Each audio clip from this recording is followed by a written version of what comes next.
ये आवाज सुनो दोस्तों, एकदम क्रिस्पी है ना। ये जो नाश्ता है ना दोस्तों, ये आप बिना आलू उबाले कच्चे आलूओं से ही एकदम इंस्टेंटली व्रत में बना सकते हो। अंदर से एकदम सॉफ्ट होगा, लेकिन बेस्ट बात यह है कि आप इनको 9 के 9 दिन स्टोर करके आराम से खा सकते हो जब दिल चाहे। हेलो दोस्तों, मैं हूं Bharat. Welcome to my cooking blog. तो फिर देर किस बात की, चलो फिर शुरू करते हैं। अभी नाश्ता बनाने के लिए दोस्तों आपने यहाँ पर मीडियम साइज के 2 आलू लेने हैं, छोटे हैं तो आप 3 लेना। बस आलूओं को आपने अच्छे से घिसना है। ध्यान रखना दोस्तों, फाइन वाले ग्रेटर से ही घिसना, जिससे कि आपकी कुकिंग फास्ट होगी। अगर मोटा वाला ग्रेटर होगा तो आलूओं को पकने में टाइम लग जाएगा। बस घिस के यहाँ पर आलूओं को पानी में डालना और लगभग 2-3 बार आलू को अच्छे से धोना जरूर, ताकि जितना एक्सेस स्टार्च है वो निकल जाए और आपका जो नाश्ता है उसका टेक्सचर बहुत ही बढ़िया है। अच्छा, यहाँ पर आपको एक इंस्टेंट आटा बनाना होगा। कुछ नहीं करना दोस्तों, बस आपने जो सामक राइस जो हम व्रत में यूज करते हैं, इसे समा के चावल भी बोलते हैं, बार्नयार्ड मिलेट या वराई भी बोलते हैं कई लोग। ये आपने यहाँ पर डालना है आधा कप, और इसी में ही आप 1 टेबलस्पून साबूदाना डालना। आप चाहो तो स्किप भी कर सकते हो अगर घर पर नहीं पड़ा, लेकिन उससे एक एक्स्ट्रा क्रिस्पीनेस आ जाती है इस नाश्ते में। बस ध्यान रखना कि आप इसको मसाले पीसने वाली मिक्सी में ही पीसो, और इसको बस थोड़ी देर पीसना। जरूरी नहीं है कि एकदम फाइन पाउडर हो जाए, बस सब कुछ पिस जाना चाहिए। ये देखो, कुछ कुछ ऐसे। अब सीधा ही गैस को ऑन करते हैं, और सबसे पहले मैंने यहाँ पर 2 चम्मच घी के डाले हैं। इसी घी में आप यहाँ पर मूंगफली को रोस्ट कर लेना। 2 चम्मच मूंगफली है ये, बस चटकने तक दोस्तों रोस्ट करना है, ज्यादा देर नहीं। जैसे ही रोस्ट हो जाए इसे निकाल लेना। अब बाकी बचे घी में सबसे पहले आप यहाँ पर डालना 1 चम्मच जीरा। जीरा जैसे ही अच्छे से पक जाए, फिर ही आप यहाँ पर डालना अदरक और 2 चम्मच तिल। व्रत में वैसे तो तिल खाते हैं, बाय चांस अगर आप नहीं खाते तो आप स्किप भी कर सकते हो। पहले इन चीजों को रोस्ट जरूर करना ताकि इनसे फ्लेवर निकले। अब यहाँ पर 2 से 3 हरी मिर्चें डाल देना फाइनली चॉप करके, और फिर घिसे हुए आलूओं को डाल देना। ध्यान रहे आलूओं से सारा पानी निकालना, फिर ही डालना दोस्तों। आपको अब आलूओं को थोड़ा सा भुनना है, 30 सेकेंड्स 1 मिनट के आसपास। आलू को हल्का सा भुनकर जैसे ही वो गर्म हो जाए अच्छे से, फिर यहाँ पर आप 1 कप पानी डालना। पानी का लॉजिक ये है कि जितना आपने सामक के चावल लिए हैं उसका डबल पानी आपको चाहिए।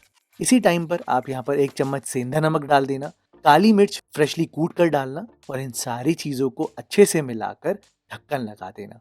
ढक्कन लगाने से दोस्तों आलू अंदर तक अच्छे से पक जाएगा, इवन कुकिंग होगी, और सबसे बड़ी बात, मॉइस्चर लॉस नहीं होगा। मतलब जितना पानी हमने पहले डाला था लगभग उतना ही रहेगा।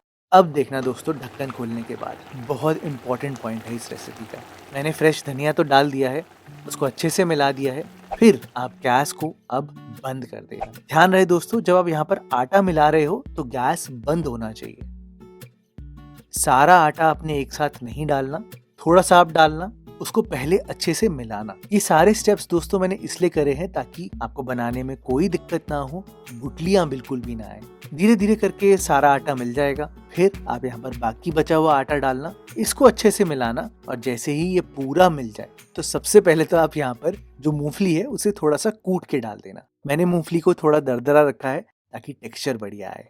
अब आप यहाँ पर गैस को ऑन करना, मीडियम लो फ्लेम पर रखना। आराम आराम से धीरे धीरे इसको 1 मिनट तक आपने पकाना है। बेसिकली ये पूरा जुड़ जाना चाहिए। जो सामक के राइस है ना, उसमें स्टार्च है, वो फूल जाना चाहिए। मिलाने के बाद जब आप गैस को ऑन करोगे तो यहाँ पर इसको थोड़ी देर पकाना जरूर। देखो क्या होगा कि जो स्टार्च है वो फूलेगा, और जब वो फूलेगा ना वो एक दूसरे से जुड़ेगा, और जब आप इसको काटोगे और फ्राई करोगे या पकाओगे तो ये फटेंगे नहीं और एकदम इवन रहेंगे, और तभी आटे जैसा दिखने लग जाएगा दोस्तों ये। बस जैसे ही ये स्टेज आ जाए आप यहाँ पर गैस को बंद करना, फटाफट से एक बर्तन रेडी कर लेते हैं। देखो मेरे पास तो ये ढोकले वाला कंटेनर है, इसमें ही मैंने यहाँ पर थोड़ा सा घी लगा दिया है। आप यहाँ पर थाली का यूज कर सकते हो, प्लेट यूज कर सकते हो, केक टिन कर सकते हो, जो आपके पास घर पे अवेलेबल हो उसे आप यहाँ पर यूज करना। गरम गरम में ही दोस्तों आप यहाँ पर इसको पलट देना और इवन आउट कर लेना। चाहे तो एक कटोरी का भी यूज कर सकते हो घी लगा के, या मेरी तरह एक स्पैचुला भी यूज कर सकते हो। जो आपके पास अवेलेबल हो वैसे ही इसको इवन आउट कर देना दोस्तों। हो सके तो पंखे के नीचे रख देना, इंस्टेंटली एकदम ठंडे भी हो जाएंगे। हाँ, लेकिन ध्यान ये रखना कि आपने इसको काटना या निकालना तभी है जब ये पूरी तरीके से ठंडे हों, और निकालने से पहले बस एक बार चाकू जरूर चला देना कोनों कोनों पे। आप जब पलटोगे तो बहुत आराम से निकल जाएंगे दोस्तों। अब ये अगर ठंडे सही से होंगे तो आप इनको इजीली काट पाओगे और एकदम परफेक्ट कटिंग आएगी। ये देखो आप, मैंने इनको ऐसे काट के ट्रायंगल्स की शेप दे दी है और आप खुद ही देखो कितने परफेक्टली कटे हैं और कितने इवनली सेट हो चुके हैं, बिल्कुल भी बिखर नहीं रहे। बस दोस्तों, मेरी सारी बातों का ध्यान देना और फिर मुझे बताना परफेक्ट बना कि नहीं। अब इसे फाइनल कुकिंग के लिए बस आपने ये करना है कि थोड़े से तेल में इनको फ्राई करना है। दोस्तों, आपने व्रत में साबूदाना वड़े तो बहुत खाए हैं, लेकिन ऐसे सामक के चावल के वड़े ये नहीं खाए होंगे आपने। और इनकी बेस्ट बात ये है कि इनको डीप फ्राई करने की जरूरत ही नहीं है। बस मीडियम हाई फ्लेम पर इनको थोड़े से तेल में पकाना, उलट पलट के, जब तक ये गोल्डन ब्राउन नहीं हो जाते। आप इसे व्रत की स्पाइसी सी चटनी के साथ सर्व करना, आपको बहुत ज्यादा टेस्टी लगेंगे दोस्तों। आप आराम से इस रेसिपी को 9 दिन तक स्टोर भी करके रख सकते हो दोस्तों। आपको और आपकी फैमिली को नवरात्रि की बहुत बहुत शुभकामनाएं, और मिलते हैं आपसे बहुत जल्द एक और वीडियो के साथ।